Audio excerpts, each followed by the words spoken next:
Thompson. As you saw in the film, I was the expedition leader, and I am the vice president of the Canadian Ace Society. I'm going to be moderating this panel. We also have one other very special guest. We're happy and delighted to welcome from Nanaimo the granddaughter of Bert Munday. The great-granddaughter of Bert Munday and the great-niece of Don and Phyllis Munday. This is Deborah Munday. Please welcome her. It's great to have her with us.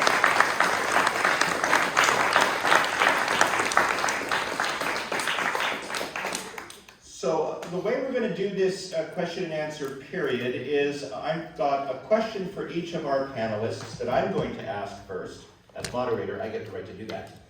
And then I will open it up to questions from the crowd. So first, I'm just going to direct a question for each one of our panelists to start things off. And I'm going to start with you, Kathryn, if you will. Thanks. Kathryn, you're really quite an expert on the Mundays, at least amongst us in the room here. Of course, so is Deborah. But from a different point of view, you did research and a lot of studying on their exploits and their lives, which you used to put together your incredibly well-written book about them.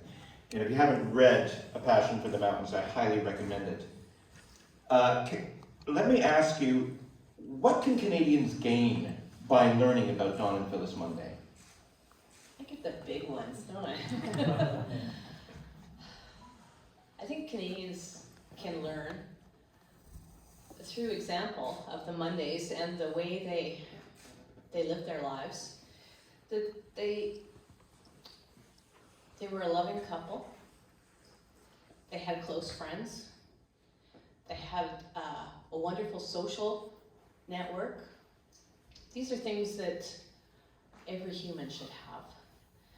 The Mundays shared. They weren't covetous of the places and the experiences that they had. They came back from these expeditions and they gave public lectures. They wrote accounts that were published in various means. And while they were on expeditions, they also thought about others and collected for museums and corresponded with all sorts of scientific groups around the world. And they gave back. As much as they enjoyed what they were doing and had a wonderful group of people around them that supported them, they gave back, and I think those are the kinds of qualities that I think Canadians today should still remember and cherish. Excellent, thank you. Susanna, I'm going to ask, following that question, as the person in the expedition representing Phyllis Munday, and just to be clear, we weren't playing an acting role, we were being ourselves, but each of us represented a different member from the original expedition. And as one who was representing Phyllis Munday, how did you feel about that task in front of you? Well, I had done a lot of research on the Mundays. I had read Kathryn's books, and Dawn also wrote a book about their expeditions. And so I built up Phyllis to be this legendary figure. She was such an accomplished woman of the 1920s. And don't forget that 1920s women were not allowed to even wear pants, really. They weren't allowed to have bank accounts. They weren't even considered legal persons until, I think it was 1928. So I had built up Phyllis to be this legendary figure of a woman who had climbed many first ascents. She was extraordinary, and I relate this to a photo that you had probably seen in the film, I think, where Phyllis was crossing Scar Creek, this torrential creek. She's carrying a 60-pound pack on her back. And, you know, in talking with the guys even before, it's like, oh, Phyllis is such a strong, you know, stronger than a man. She's like a beast. I'm like, oh my God, I'm the smallest member of the team. I don't know if I can live up to this, Phyllis. You know, I'm not, okay, I train, I try to be strong, but I don't know if I can carry that. So I had a lot of self-doubt. It's like, oh my God, I don't know if I can relate to this, Phyllis. She is like extraordinary. And so it gave me a lot of self-doubt, and I questioned, whether I was capable to do it. And you saw that in the film where, at one point I just broke down. I was like, oh my God, I can't do it. So that was my make or break moment. And then after that release of emotion, I don't know, something in my mind changed. It's like, okay, well, I can't relate to Phyllis as this legendary figure, because as a legendary figure, I cannot attain that. I cannot relate to that. So I related to Phyllis then as a woman, as a mother. I'm a mother of 3 as well. And by relating to her as a woman, I can kind of then continue on and just bear with, the guys, because I had to live up to the guys too, and their macho bravado is like, oh yeah, just suck it up and be tough and this and that. It's like, no, I'm suffering and they're suffering, but they wouldn't admit it, not one word. And I was like, so part of me was like suffering in silence, and when I let all that go and related to Phyllis as a woman, then it's like, yeah, I can go on and finish the expedition as much as we could, happily. I didn't complain about anything because, we were having a good time, right? Susanna's book really details a lot of these kinds of inward emotions and struggles that she was dealing with, and a lot of the perceptions that she was seeing in the rest of us on the expedition. It's a really fantastic account from a woman's perspective on an expedition with a bunch of men, going through the kinds of hardships that we experienced. I highly recommend that you get a copy of her book. Deborah, I'm going to ask you, you must have heard millions of stories from your Aunt Phyllis that she must have told you. Can you share with us something that really stands out that she's told you from her adventures? First off, everybody said the strength that she had. She was independent. She was forceful, but she did it lovingly. She respected everything about nature, her flora and her fauna and the love of her mountains. And that's what she called them. Every morning when she got up, she looked out and she said, "Good morning to the mountains." And her guiding was another a really big factor in her life. And going back, and you saw those pictures, and she said, you'd leave downtown Vancouver and you'd go and you'd be dressed in a dress, and as soon as you got out there, she said, you could take the dress off and you could put pants on, and away you would go. And she just, I never got to meet my Uncle Don, and we had Aunt Phil, and she just had stories, and there was everything, and the mountains were so important, and again, she always said about, they said I was the first woman to do Mount Robson, and she went, well, it's just another mountain in the thing in Canada, and she did. She was so proud of being a part of the Alpine Club, and so you'd sit for hours and just give her a cup of tea and a biscuit, and she'd tell you stories after stories, and I always remember her. And I have 2 daughters, and my kids used to say, "I don't like that," and she said, "How do you know that?" Well, and she said, "Just remember, if you haven't tried it, you can't say you don't like it." And and that stuck with my kids, you gotta at least try it. Her photography, I have some of her pictures, and it was amazing what she saw in a tree on a mountain that was covered with snow, all bent over, and she'd say, "Look at that, look at those icicles on there, or look at this," and and some of her paintings that she had around her in her home were very important, and and like I say, there's stories after stories after stories. I just wish we'd known her longer to get more of those stories written down, and that. So yeah, I think that's the big thing. But I like to say, if I was a quarter of her determination and her drive, then I'm okay. Amen to that. The purpose of the Canadian Explorations Heritage Society, or Canadian Aid Society, is to really inspire Canadians with that same spirit of adventure and fortitude that people like the Mundays exhibited.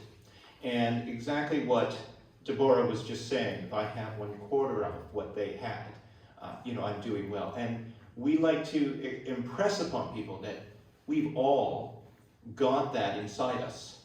And we have this beautiful country with all this pristine, incredible wilderness around us to go and explore and to investigate. And that doesn't necessarily mean that you have to put on a vintage pack frame and hack through some of the hardest brush in Canada, but you can go out and you can explore and you can experience it. And that's what we're all about, and that's why we do these recreations of people who went out exploring Canada in its past, to inspire Canadians present to that same kind of spirit of adventure. And speaking of that kind of spirit of adventure, Greg Gransden offered to come out and do this film for us, probably not really fully recognizing what he was getting himself into. And Greg, I was wondering if you could just speak to what were some of the biggest challenges that you faced. You've already talked about some of the issues you had to deal with, like rain and a really ridiculous looking umbrella hat in the bush and those kinds of things, batteries and all of that. But what were some of the, for you, personal challenges you had to face on the expedition as a filmmaker? I guess, the first challenge on really the first day during the boat ride, we had a drone that Stuart had brought, and Stuart was operating, and it crashed. It crashed into the Salish Sea on the first day, and that was it for a drone shot. The rest of the film. So that was a little depressing. And the first night we spent, it's not in the film because it was at the Hamatko logging camp. So it was before the first scene in the film in the tents. We camped at this. There's a logging camp at the mouth of the Hamatko River. It's really a bunch of kind of rusty metal sheds with lots of rusting equipment lying around in the middle of this pristine forest, and it's kind of depressing, and I just got really depressed that day. And the next day I told Bryan that I wanted to turn back and go home.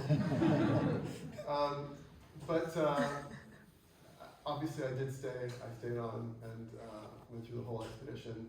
I just say the hardest part, and when you're filming in the wilderness, I think the hardest part is when you're filming, you're always on. Like you're on all the time. You're always, like, you can't film 24 hours a day. You can't film every hour of the day. You don't have enough memory cards with you to do that. So you have to choose when you're going to film. And so you're constantly on the watch for something to happen.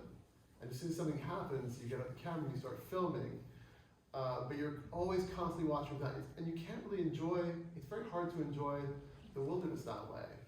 You're in this beautiful rainforest and there's some spectacular scenery, but because you're constantly wondering, what am I going to shoot next? You can't, it's really hard to enjoy it. So I guess that was hard. And I was wearing modern gear, so modern clothing for the entire expedition. I don't wear antique clothes. So I had a Gore-Tex jacket, and I had sort of quick dry pants, and I had a modern tent. There's a couple of shots where you can see my tent and my pack in the background. But a modern pack with like a nice waist strap, distribute the weight. But it's still, I was carrying a lot of weight. I was probably carrying as much as they were. And there was a heat wave the whole month, and that was really tough. Just a constant sort of going back and forth, and yeah, it was tough. It was really tough. I remember a number of conversations with Greg day after day where he would be impressing upon me how he really kind of wanted to go home, and yet every day he would stay and keep filming and end up staying the entire trip and come up with the Mystery Mountain Project. So kudos to Greg for sticking it through and putting together a great film. We're really delighted about that.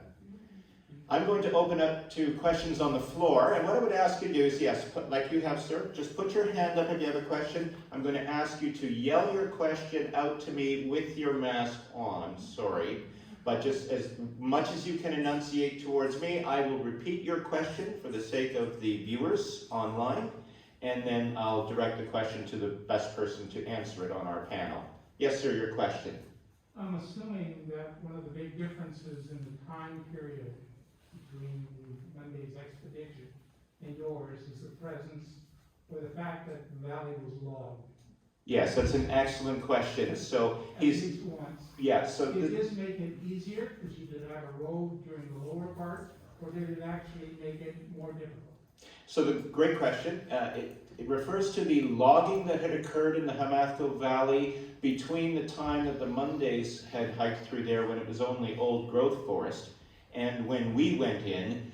And the question is, did the logging that had occurred, did it make it harder for us or did it make it easier for us? And actually I'm going to answer that question as the expedition leader, because in my planning, all of the research I had done from any mountaineers who had most recently gone in there, with the exception of one Arc'teryx team that went in the year before us, and Greg was largely in communication with them. But everyone else had been in there in the 80s and 90s, right at the time that the logging roads had just been made.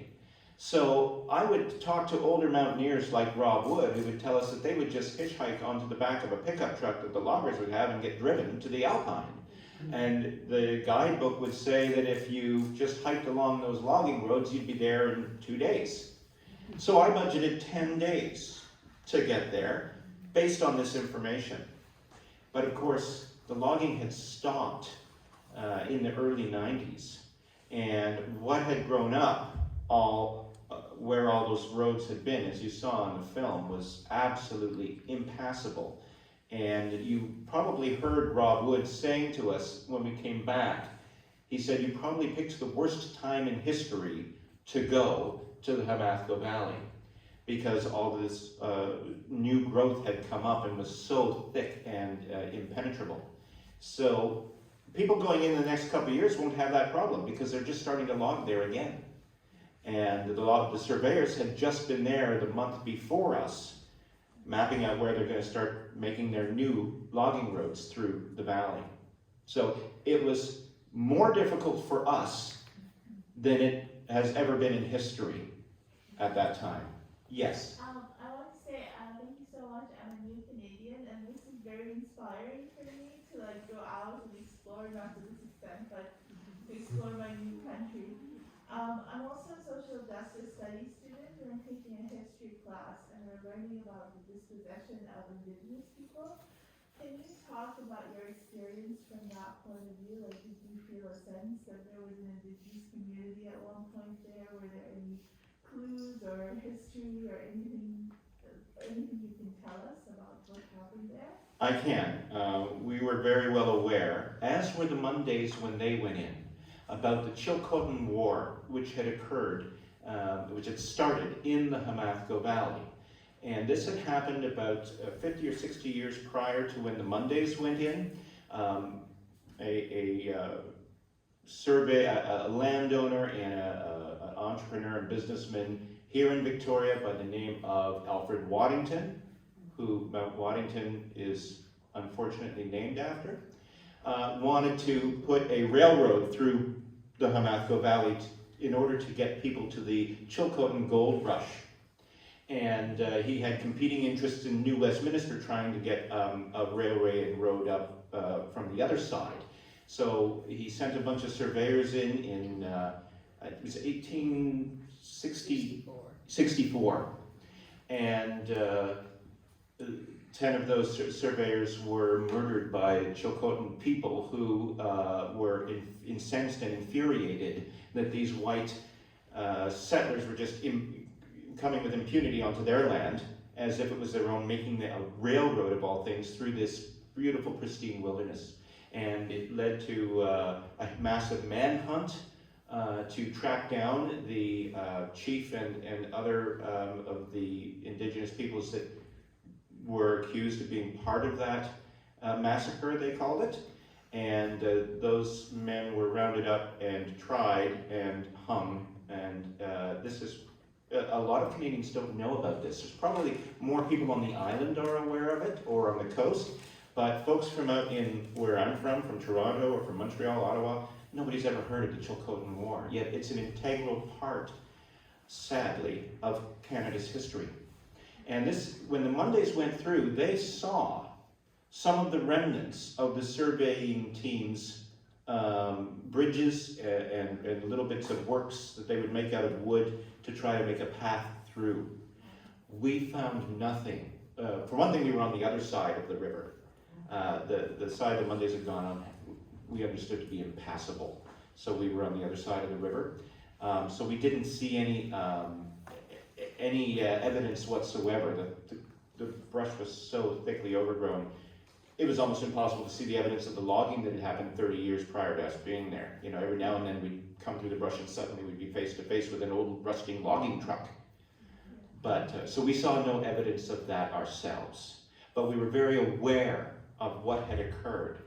And I remember as I was going through there being very impacted by the fact that this horrible chapter in Canadian history had occurred here where we were going through. So that was an excellent question about the impact that we experienced with respect to Indigenous peoples in that area prior to when we were there. Next question. Yes? Yeah, first of all, that was a great question. Thank you for asking it. It's really important. And it was mentioned in the film that even halfway through, the team didn't necessarily know why other people were even there. So I was just curious the why. So, Kathryn, why did you write the book on it? So the question is, Kathryn, why did you write the book on the Mundays? And then if we could do like a really quick round table. Deborah, why are you here today? And the folks who went on the expedition, why did you go? Okay, so the question is a bit larger. We're going to start with Kathryn, talking about why she wrote the book. We're going to then go to Deborah, explaining why she's here today. And then we're going to go to Susanna, Greg, and myself, talking about why we did this expedition. So the basic question is, it's the one everyone always wants to know. Why? Kathryn. In the mid-1980s, I was working as an archivist in BC Archives, responsible for photographs. And I was handed an assignment to arrange and describe boxes and boxes of photographs and negatives that had come from Phil Munday and then later her daughter Edith Wickham. And this was only part of the collection. The collection also comprised textual material, which is anything written on paper. I wasn't responsible for that. I was responsible for the photographs. And there were also film and oral history and maps as well. So here I am, sitting down. I'm not a climber. I'm someone who loves to be outside and does a lot of hiking, but I started putting photographs out and realizing that I was completely lost. I had no idea what this material was. I knew it was incredibly important, that the photographs were vibrant and awe-inspiring, but I was looking at British Columbia from the top of mountains looking down, and that was an experience I didn't have. And it got me really charged. Like, how can I do justice to this collection? So it led me on to another, I don't know, more than a decade's worth of digging around, and eventually compiling as much research as I could on the Mundays themselves to understand all of their expeditions and their methodology, and get clues from the rest of their collection about identifying these photographs. So yeah, it was the actual objects themselves that got me inspired. But before I stop there, I have to say, as an archivist, I always say this: everyone thinks they'll never forget the photograph they took on this particular occasion. I don't need to name who's in that photograph. I don't need to write down the date when my child was born. I don't need to do any of this. Please do it. And save your emails, print them out, the ones that are important, because these are the records that are so transitory today that will not exist as the Mundays collection does now. It represents, there's almost 3 linear meters of textual material. So that means a series of pieces of paper lined up in file folders, in boxes, 3.5 meters in distance. That's a lot of records. And it's because they hoarded and they kept and their family shared that we are able to tell the story of Don and Phyllis Munday. So please, I'll take my hat off, but please, label, date, organize, and let other people know what you have. Before we go to Deborah, I have to say, when I learned today that this is the role that Kathryn had played in putting together all of the stuff that I came to research here at the archives in preparation for this project, I just had to extend a huge thank you to her, because I would not have been able to do a lot of the research that was needed for this project if it weren't for all the many, many hours of hard work that she put into that. So a huge thank you, not just for writing the book, but for all that archival work. That's one of the benefits of working in an organization like this, is you get to check out the records, you get to do the research and let people know about it. It's joy. Deborah, why are you here? I have to say, I think it goes back to when I first heard that you guys were going to be doing this, and I thought, oh, this is my family, and what a great way to share that with people of today. I mean, I know the stories, and not all of them, and like I say, I didn't know, I never met my grandfather, which was Bert. I didn't meet Don, but I had Aunt Phil, and I also we had Edith. And Edith was, you know, like, I love the thing that you wrote, she was the unforgotten Munday, and she really was, because mountain climbing, and that was Don and Phil's life. But they had this daughter, and that, so I just thought, you know, like, I've got to be a part of this, because that's my history. And yes, I'm, you know, like, I have a brother, but he didn't have any boys, and I just thought, and I still have the Munday name, and I wear it very proudly. That, you know, like, people will say, you've got a mountain named after you. Well, yeah, Mount Munday. So what's this about a glacier? Oh, yeah, Burt Glacier. Oh, yeah, yeah. And, you know, or Mount Myrtle, which is after my grandmother, you know, and things like that. And I think that's history, and it's in a place that I'll never go. I'm not a climber, a hiker. I walk well, and not very well all the time. But I love to be able to tell this story that about, you know, about it. So I'm very proud to just be here. So thank you for that. Thank you for being with us. We are so delighted to have you with us. And fun fact before I get on to Susanna, she mentioned Mount Munday, which the Canadian Geographical Survey named after the Mundays. It's right next to Mount Waddington. It's a formidable peak in and of itself.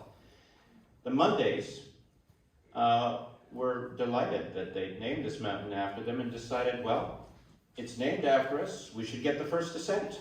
And they're probably the only climbers in the history of the world who have climbed a mountain that was named after them and had been named after them before they did the first ascent. Just a neat fact about them. Susanna, why did you join this expedition? So, as Bryan had mentioned, the mission statement for Canadian Aid Society is to tell the stories of early Canadian explorers. And when he first came, when I first met him, and he came to me and told me about Don and Phyllis Munday and what they had done, and I had never heard of Mundays, because I'm from, you know, Montreal, East Canada. And so the stories don't filter out that far. And I'm like, oh my God, who is this Phyllis Munday? When I started researching her, I'm like amazed. Because I was particularly interested in women adventurers and climbers, especially in the early 20th century, because back in those days, women were not allowed to do a lot of things. There was a lot of societal restrictions on them, and when I hear stories about this, I'd be very interested. And I had read a book about women, an all-female team that went to the Himalayas in 1955. So these are women in the 50s who went halfway around the world to climb a mountain. I was amazed. And so I was piqued with like, oh wow, are there other women adventurers out there? And so Phyllis Munday, when he told me about it, I went, wow, okay, this is why I need to go on this trip, is to learn more about Phyllis Munday. And then I find out she's also a photographer, because I'm a photographer. I'm like, wow, I could be Phyllis Munday and I could do photography on this trip. So, and then I got a 1921 camera and I did 1921 style photography. So it's like all around. So that's the reason I went on the trip. But the reason I wrote the book particularly is because it's about giving a voice to women. And there was a study done in Europe where of all the writings on adventure literature since the early 1900s, only 6% of that literature has been written and authored by women. That means 94% has been done by men. And it's like, wow, why is this? It's because, you know, women have a lot of stories to tell. Women have been equal ranks in a lot of the Alpine Club in Canada and in Europe. So if women are equal in numbers in the ranks of the mountaineering clubs, why are only 6% of them authored by women? And so there's a lot of reasons in society and, you know, what we think we're allowed to do and not allowed to do. So I said, you know what? I'm the only woman on this team. I'm going to give women and other women a voice. And because I don't believe that women's stories should be locked away in their journals. They should be shared and told, especially I find giving that personal perspective that I give in the book and how I feel about things and how I see the guys relating and I can't understand why they're always fighting. It gives a different perspective, which I think is very complementary to the film. So it's a little different than the film. It goes a little more deeper into why are we doing this and how we're feeling, how we're relating, and how we face challenges, really. So it's a story that goes beyond even the mountaineering and climbing part, because that's the backdrop of the story, but it relates to everyday life. How do we face challenges? Are we always afraid and doubtful of what we can do? Can we accomplish this? Is it too hard? Well, that relates to every day. So my message is to women and to the men who read the book is like, you know, share your story and, you know, face challenges just by doing what Phyllis did. Just take one step at a time and you will get there, and put those doubts in the back of your mind. And it's a great, Phyllis Munday is a great inspiration. So I'm inspired by the women who've come before me.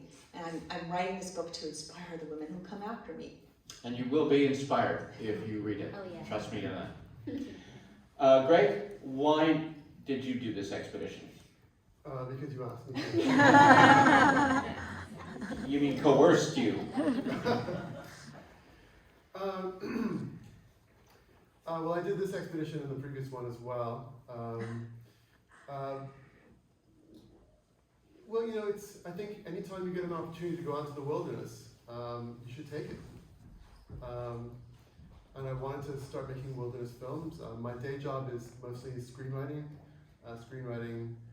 for shows about true crime and disasters and plane crashes and ghosts. And so, you know, it's a nice break from that. You know, and it's kind of nice. I mean, Bryan and I have a kind of creative collaboration. Obviously, Bryan is a very gifted storyteller, and I can. So you know, it's been a very creative collaboration so far, and I guess that's why I do it. And I did this because I was born in the wrong century. I feel that we've lost something today with our modern conveniences, and I believe that by experiencing what it was like to go into wilderness places without all those modern Gore-Tex and comfortable equipment and everything, we actually gained something. I'm not suggesting that everyone should do this, but for me, it's about seeing, do we have that same fortitude, that same strength of character today that people did then, that same self-reliance? Maybe we don't, but we can. That's the message that we want to get out there. We can. Yes? Time probably for that last question, and it's, what's next? Are you going to try Mount Waddington again, or is something else on your plan? That's a great question. What's next? So the answer to both of those questions, are we going to try Mount Waddington again, or do we have something else on the horizon? The answer to both of those questions is yes. We're going back to Mount Waddington in July 2022. We've just been waiting for COVID to end. This time we have a team of 3 people who are Mark, who is on the support team, myself, Mark as Don Munday, myself as Bert Munday, and a woman from Ottawa named Julie Dagenet as Phyllis Munday. Greg filming again with a support team. Will be going in July 2022. I would like to start from where we left off. Everyone else has told me that if I do that, I'll be going alone. So we're going to fly into the glacier where Mark and Ron were. We're going to carry on from there and do the glacier part of the trip. But much more exciting, in 2026, we are going to reenact Alexander Mackenzie's Peace River expedition in 1793, where Mackenzie and 9 others and a dog in a 25-foot canoe went through the Peace River, through the Rockies to the Parsnip River, to the Fraser, and then via land to Bella Coola. And the main impetus of this expedition is actually Indigenous reconciliation. We are going to be partnering with Indigenous communities whose ancestors aided and helped very generously Mackenzie and his party. And we're going to be telling their stories about how wonderful they were to these Western colonial explorers who were really just interested in expanding the fur trade westward.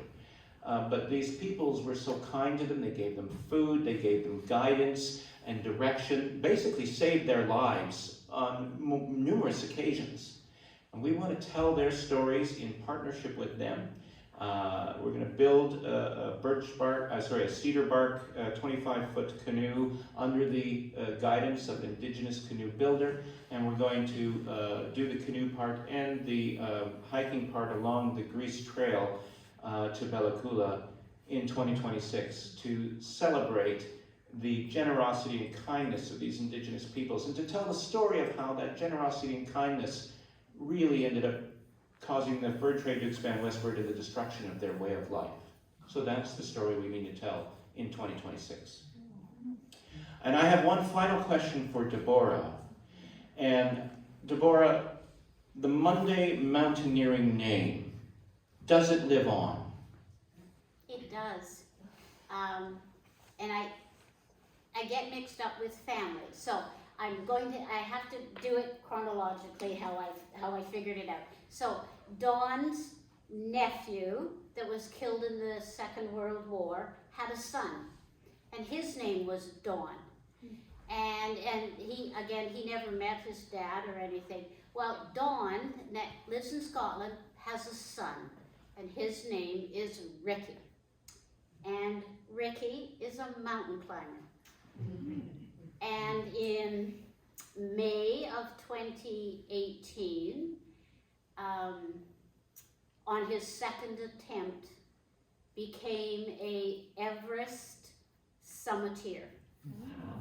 So the Mundays reached the peak. and it's just, and he lives and he's climbed all over the world, and he just does it on his own. He worked for the Canadian Red Cross and then took time off, and then he worked, and he's an accountant, so he did this, and then he would take time off and go.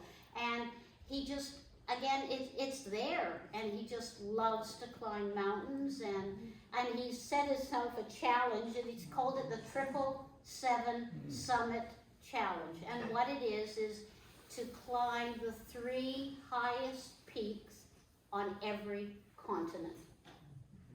So the passion for the mountains lives on. It does, and he's got, I think he's climbed already 9. He did attempt Denali, but he didn't reach the summit. So I keep telling him, come back to Canada. you know, we'll put you up and then you can go climbing, so yeah. So, but, Well, we really appreciate you all coming out tonight. That's all the time we have for questions. Susanna will be here selling copies of her book if you would like to get a copy. I'll be over by the gear table if you want to come over and check out some of our gear and equipment and ask any questions. You can pick things up and touch them, and just be careful with the machete. And we are very, very grateful to the Royal British Columbia Museum, not only for hosting us here tonight, but for all of the archival footage they have graciously and lovingly provided for us to use to get the Munday story out there. We're delighted to be partners with the Royal British Columbia Museum. We hope you'll be back many times to see their wonderful and awesome exhibits. Thank you so much for coming tonight.